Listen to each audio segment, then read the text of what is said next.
If you're wanting to ruin your life, at least do it from the comfort of your own home.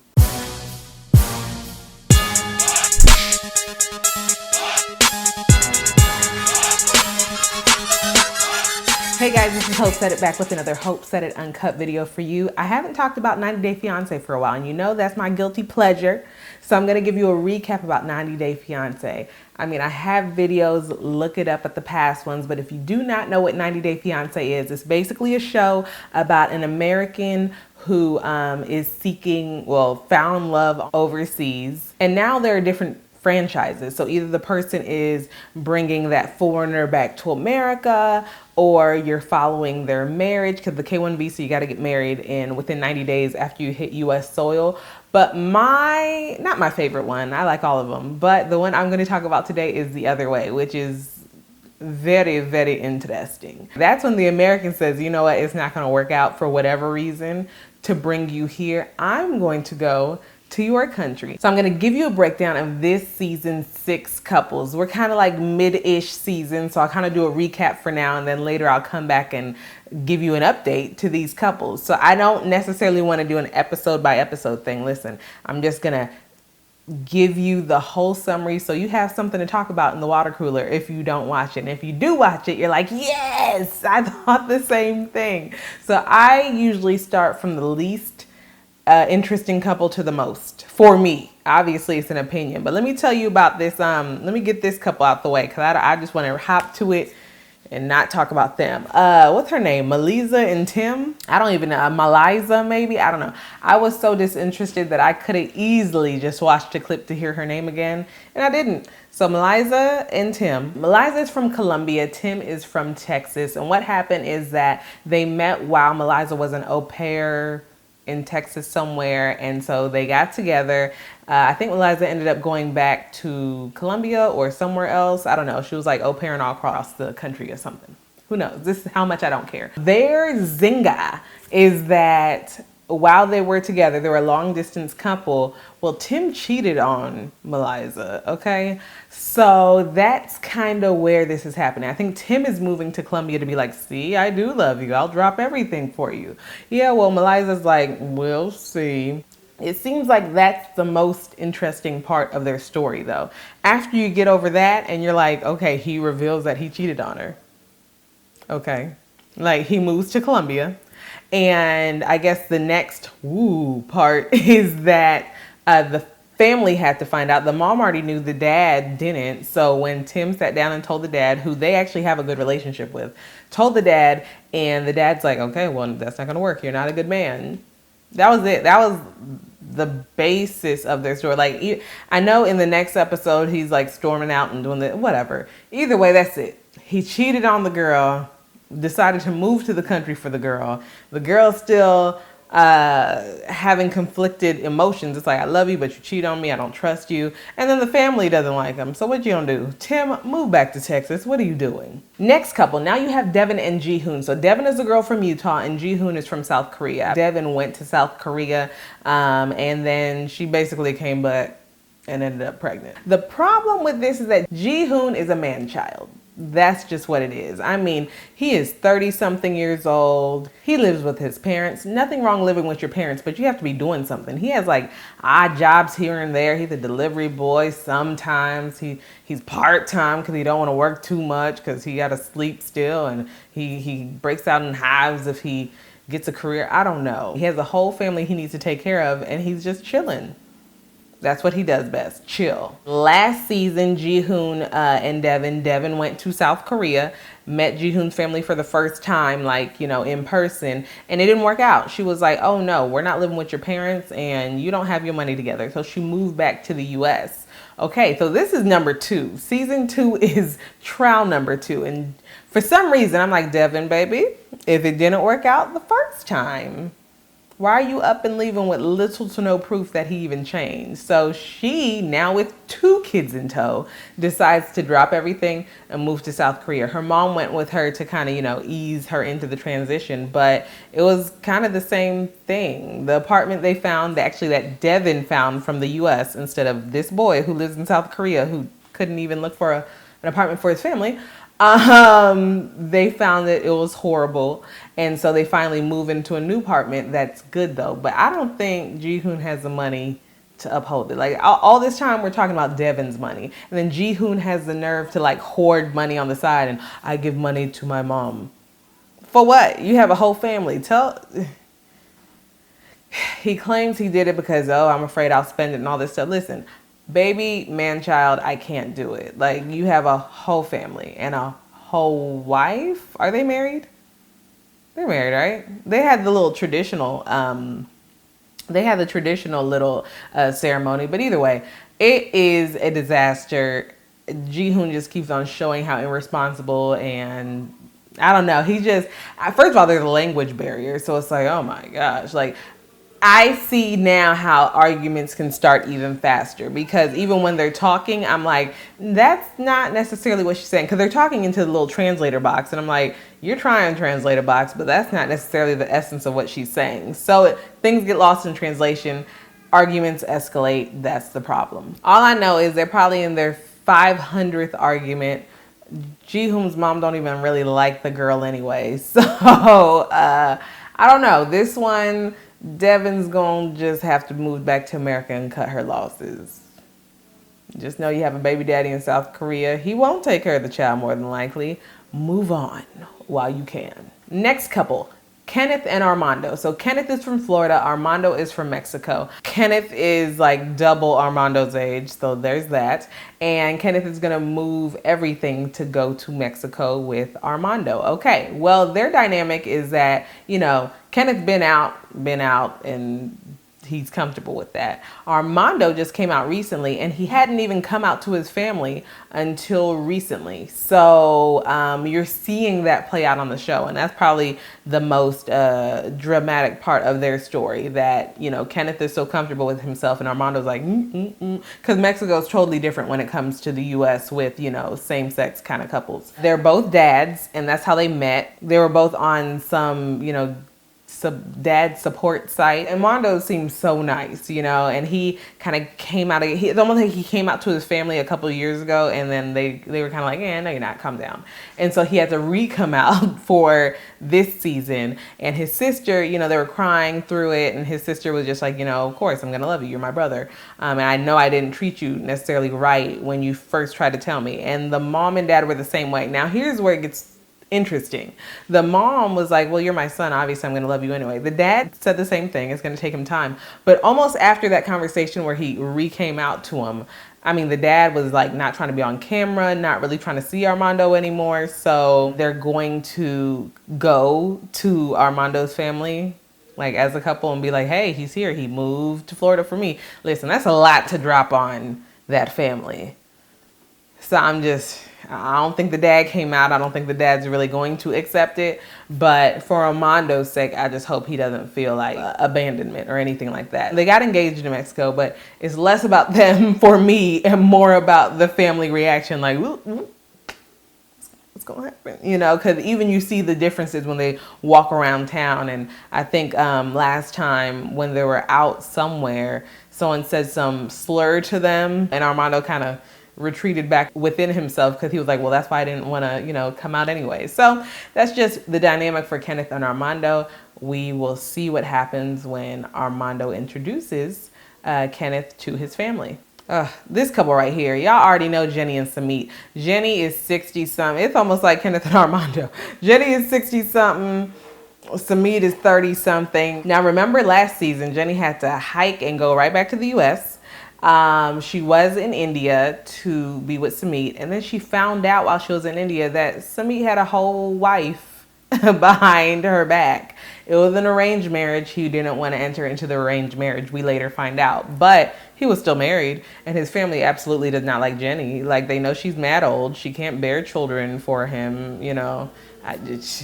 They're just not feeling old Jenny. They thought that it was just, a friend that you met. Because I think she even visited while they were still, you know, just dating. Well, they're still just dating because they're not married. But when they were just in the early talking phase, they met her and were like, okay, that's his American friend. Mad old, but cool. We'll go with it. And then they later found out, oh, no, that y'all are like a thing. And I mean, keep it funky. If your son, who's, you know, prime time years, is trying to get with, you know, Sally, senior citizen, you're not going to be that enthused about it. But so be it. Sumit got found out. Okay, you have a wife. He ended up divorcing her. Okay, well, it takes a while in India apparently to get a divorce. America is maybe 6 months to a year, depending on, it could drag out longer than your marriage for some people. But especially in India, I think the lawyer even said it could take 3 to 4 years. What are you gonna do? Like, Jenny's there, but are you just gonna wait 3 to 4 years for the divorce to go through? I don't know. She has it in her. She's back in India. She moved back again and left everything again to be back with Sumit in India. They have a place together in a slum part of town because, Sumit doesn't have that much money. And Jenny, listen, she's scraping her stuff together to move to India the second time in the first place. But they seem to genuinely like each other. That's one thing I will give them. They seem to be genuine that it may seem to some people. I'm like, listen, y'all seem genuine. It seems like you really like each other. I don't know what to say. So later on in the season, if not the next episode, Jenny's gonna meet Sumit's parents, and that's probably the most suspenseful part for that because they don't like Jenny. But hopefully they come to an agreement where it's like, okay, listen, we don't like you necessarily. Sumit does. Here's where we can come to some common ground. Don't come to my house, but I won't curse you out. I don't know what they're going to decide to do, but those are in the future episodes, Jenny and Sumit. Next couple, Ariela and Biniyam. Ariela is from New Jersey. Biniyam is from Ethiopia. So I believe Ariela's divorce went to Ethiopia.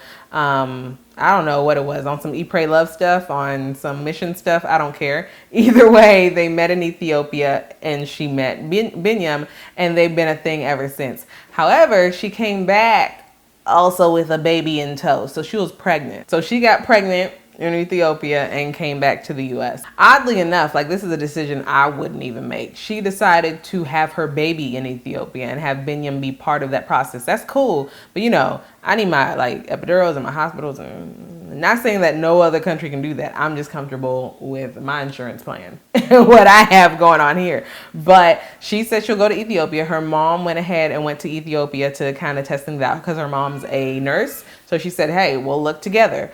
They go to Ethiopia because she's moving. She up and left and moved everything. She's going to Ethiopia to be with Biniyam. But there definitely is a language barrier. Biniyam's first language is not English. He can speak English, but you can tell if he really wants to express himself, English is not the way to do it. And this is not Biniyam's first rodeo. His first baby mama was also American. So this is kind of deja vu to Biniyam's family because they're like, you did this before. We already know you have a type. But the problem was when it didn't work out, the girl just up and left to the US and lost contact. So he never talks to his first child. And that's a point of, the pain, obviously, for him because he's like, wow, she just abandoned me, up and left me. He's an orphan. I believe his mom and dad, died, and he's just by himself. So I think him being by himself, yes, you have family around you, but when you think you had your family, your wife and kid just ups and leaves. So you're back to being by yourself. So enter Ariela. She comes and it seems pretty good. Her mom's not impressed with a lot, but she is impressed with the hospital at least. And I'm shout out to Africa because I'm like, hello, yes, Africa got medical stuff when they want to, have medical stuff. But at least it wasn't showing some nasty little hut that you have to know. There are state-of-the-art medical facilities, okay? So they saw that, said it was good. They had the right equipment, they had the right machinery, and she kind of gave the blessing for the hospital that she was going to have her baby in. The living situation was a different thing. Listen, Biniyam doesn't have money, but he got jobs for days. He's a night dancer. Y'all saw that dance? He did. He's a club dancer. I think did they say he was a fighter or something? Listen, he just has odd jobs all around. Listen, make your money. Try to provide for your family. But he doesn't have money to just live in an apartment that is suitable for Ariela. That's just what it is. So they're kind of living in slum-like conditions. Not slum-like, but just, you don't have your running water maybe. Or maybe you do, but it's maybe a little dirty.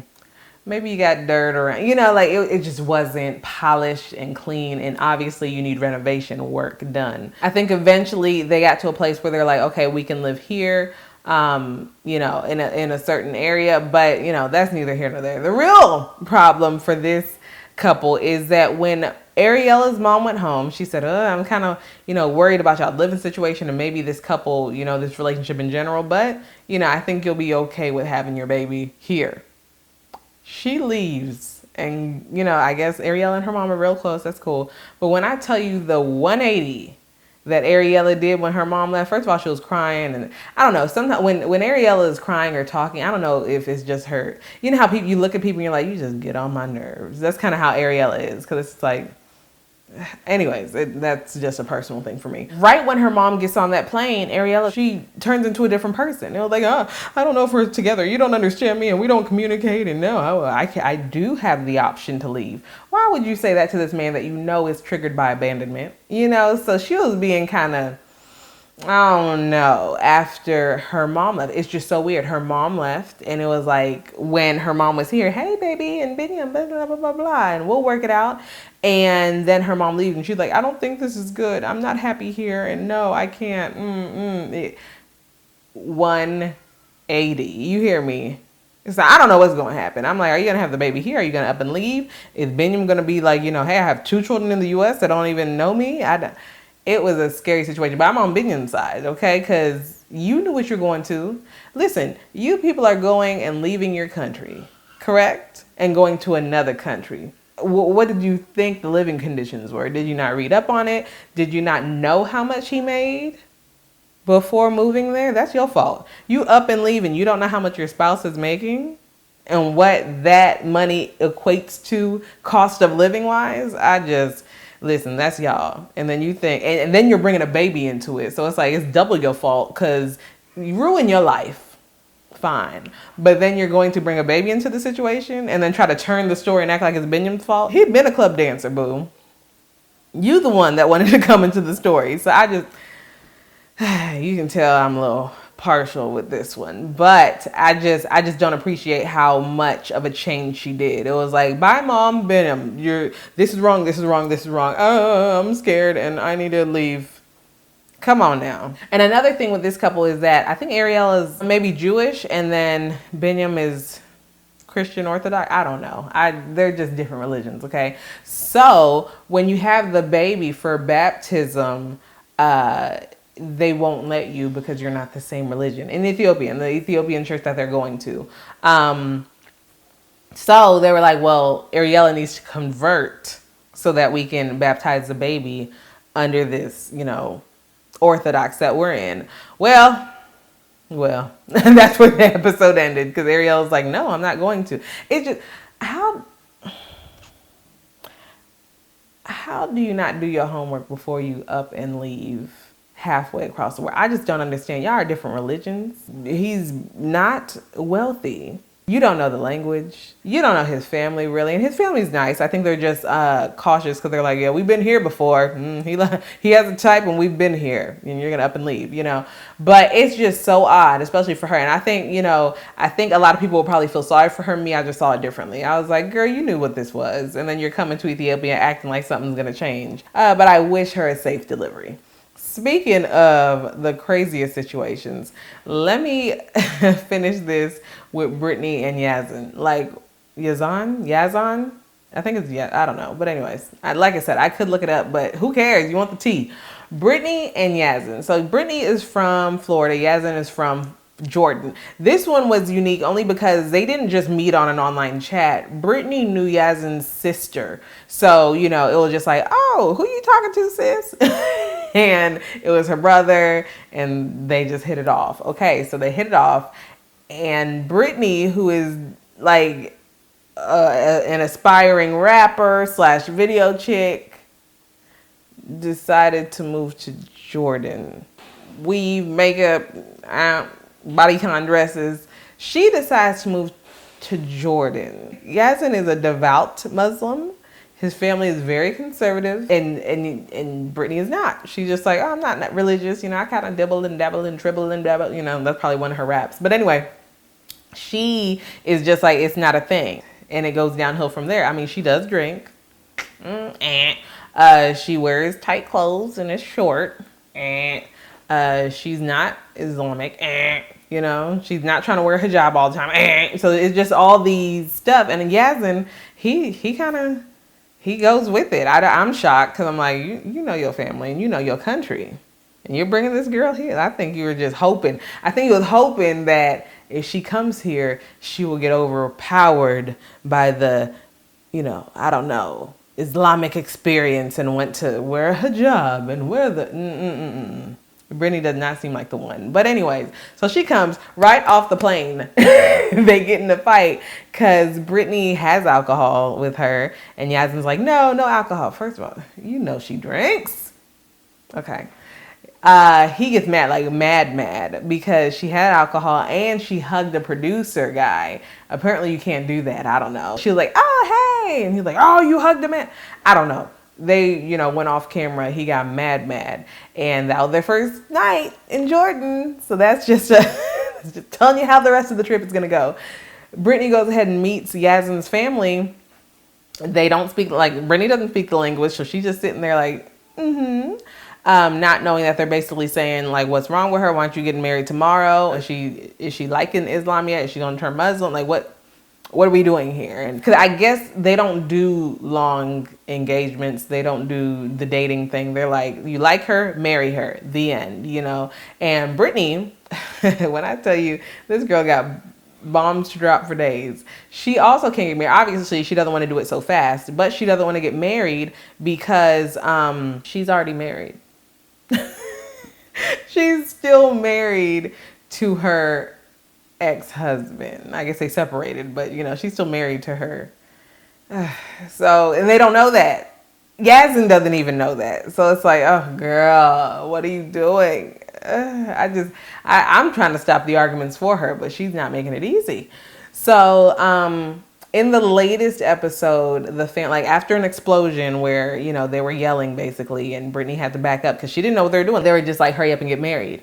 And, you know, why aren't you converting yet? And so she eventually leaves. They get an uncle to be, you know, mediator. Hey, listen to here. They need to court a little and this and that. Marriage is forever. It's okay. And so I think the parents are appeased now. However, the parents don't know that Brittany is still married. They don't know that, well, I think here and there some relatives, and the latest one you see that a relative saw her past Instagram post where she's wearing a scantily clad bikini. She's her, you know, and she's not going to change who she is. But obviously the parents want her to change. And even Yazan wants her to change. I think he's like, yeah, you're pretty, but you know, here's what it is. Brittany was like, here's me.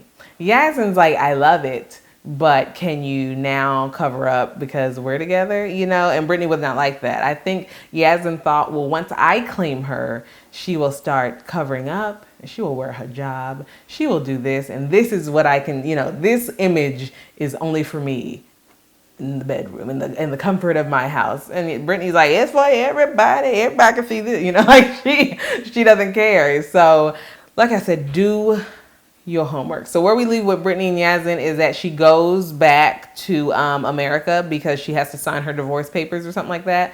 Yazan doesn't know why he's leaving. He's just like, oh, this is weird, but you know, I see that you have to take care of some stuff. I think she said something about her sister's pregnant or something. I don't know what happened, but she left, and Yazan's kind of like, well, we'll see if we withstand this trip that we went on. And he still doesn't know that she's still married. So I think her, hold on, sorry. I don't know what was going on there. But I think her plan is to, you know, come back, say she's divorced. I don't know if she's going to tell him or not, but just at least let him get mad that I used to be married. At this point, I'm not. But we'll see, because she could come back and she's still married. So what's going to happen? But that is basically where we are so far with 90 Day Fiancé the other way. Instead of these little hour something plus episodes, I crammed it in. You know, I crammed all of it in, and it's everything you need to know. Go to hopesaidit.com if you don't want to be in this predicament, because this week's blog post was about tips for international online dating. Like, it's so crazy.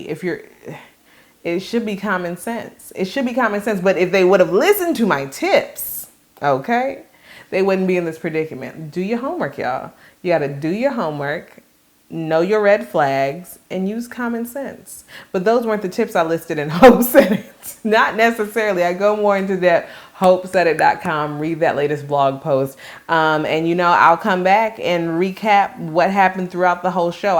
Later I will also do 90 Day Fiancé, Happily Ever After, I think we're at right now. So I'll do that in a couple weeks. And major announcement starting with this video.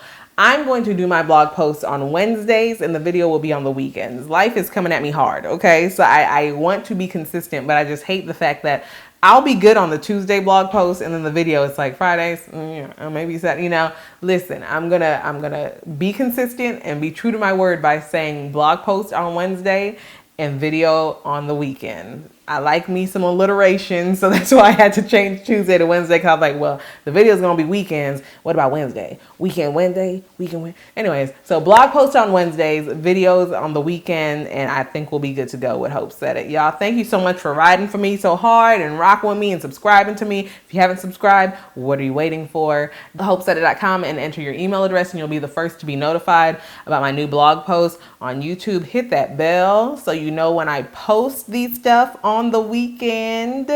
And what else? Follow me at Hope Said It, Facebook, Instagram, Twitter, and that is all. Let me know what you think about 90 Day Fiancé though, okay? Like, did I get the couples right? You think I'm taking someone's sides over the other? I know one time I posted on Instagram, I posted, you know, about Jihoon being a man child, and someone was like, no, Devan's a toxic one. You don't say. But anyway, listen, everybody has an opinion. Let me know what you think in the comments below. Guys, thank you so much and you have a great day. Bye. Chilling with my homies.